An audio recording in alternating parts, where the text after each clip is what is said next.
History repeating itself. Like you said, you went to the courts, you disputed elections, and you emerged victorious when you did it. Do you see any possible case here where Asue Ighodalo goes to court and the exact same thing happens that happened to you in Edo State? With all due respect, that's an unhelpful question. Why is that? Because if you want to trade this thing, wait, you can't pick and choose. In 2020, people took Obaseki to court, believing that he rigged the election in collaboration with some element in INEC and in APC. And the court returned Obaseki as victorious. We left it. We questioned his certificate. The court said no, his certificate was in order. So, is it the first time that somebody goes to... You quote the one in which I won. There are many more cases in which those who went to court lost. Of course, that's a possibility too. That's why that's a possibility logic, too. Wait, when you ask me to predict what the court might find, with all due respect, that's an unhelpful question. So what is it if to I you should then? Be subjudice, because no, that's not subjudice. That's not subjudice. Yeah. That's not subjudice. What is it to you then, Senator, that makes your candidate... No. Can I finish asking? That makes your candidate the right person for the job? I mean, people have been concerned that he doesn't really even do TV interviews. I think he did one with the BBC. What do you think makes Okpebholo the right man for this job? Your question is still academic question. How? Because only Edo people can decide. Now, listen, only the voters in Edo State, and not you, can decide which kind of person they want as a governor. If they prefer even a deaf person.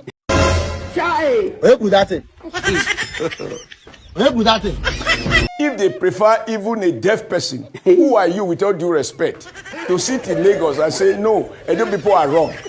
Are you so privileged to do in a democracy?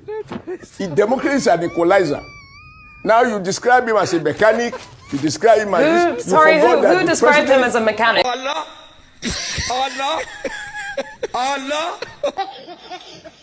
Sorry, who described him as a mechanic?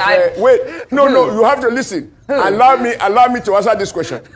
I'm asking you what you think makes him the right person for this job, and all I did was point out that it's been noticed that he also does not necessarily do television interviews, except for one that's been noted with the BBC. I don't really see what's so wrong in that. I'm asking you to promote the candidate that you've supported. What makes him right for the job?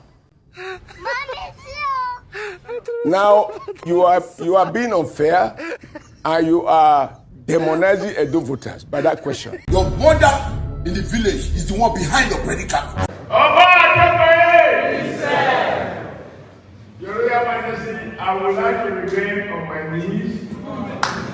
First, to apologize to Your Majesty for my poor judgment when, in spite of your clear advice to the contrary, I stubbornly and wrongly supported a man who I thought, being a big man, would respect the tradition, the custom, the energy, the brilliance, the creativity, and the respect of tradition by any loving big man and indeed any against people.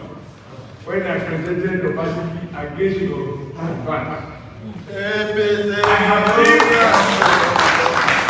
It's not about talking. It's about real action and evidence and facts. Yes. The Majesty, I have lived this game for all of 8 years. And tonight, I am pleased to say that era has gone to an end.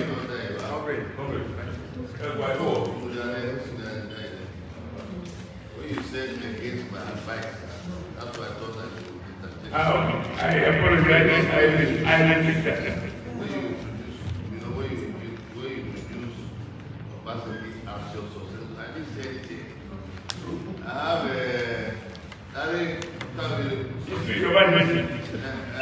apologize. I didn't say anything. You know you talk.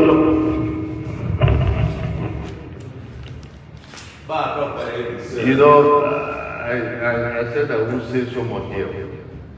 I told them, and I'm trying to restrain myself Because anything that will